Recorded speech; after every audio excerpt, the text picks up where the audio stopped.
Not all compressed air audits are created equally. Most plant and operations managers realize that compressed air systems often represent major sources of waste in their plant. Astute managers know that slashing waste from expenses adds pure profit back to the business. For this reason, we've seen an equal rise of compressed air auditing services. A good compressed air audit covers both the supply side and the demand side of your compressed air system.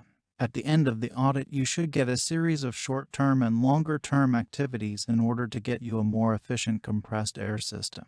Those short-term changes often create the savings to fund longer-term activities. For the supply side, a good audit will include efficiency ratings relative to what else is available, suitability of unloading controls, capacity for translating lower air demand into lower power cost, an evaluation of the compressed air treatment equipment, the effectiveness of the aftercooler in the hottest ambient temperature. This determines if auxiliary coolers are needed at the dryer inlet.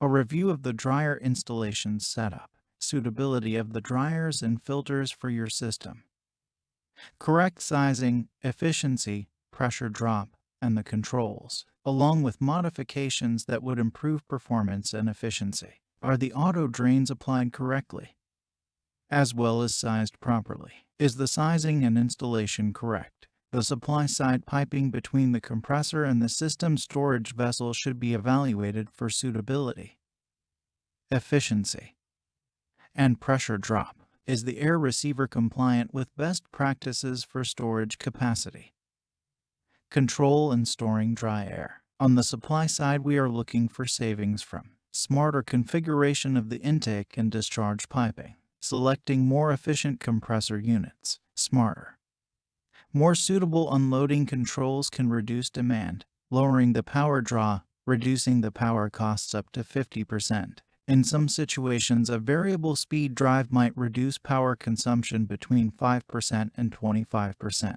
Reductions in lost pressure. Too much pressure drop reduces the effective storage and capacity control performance. That's all for part 1. Part 2 will be along shortly. If you are looking to reduce the operating costs of your compressed air system, it might be time to inquire about an audit. Call 404-738-5810 or drop us a line at sales@piabarker.com to have an initial discussion about what you are looking to achieve with your compressed air system.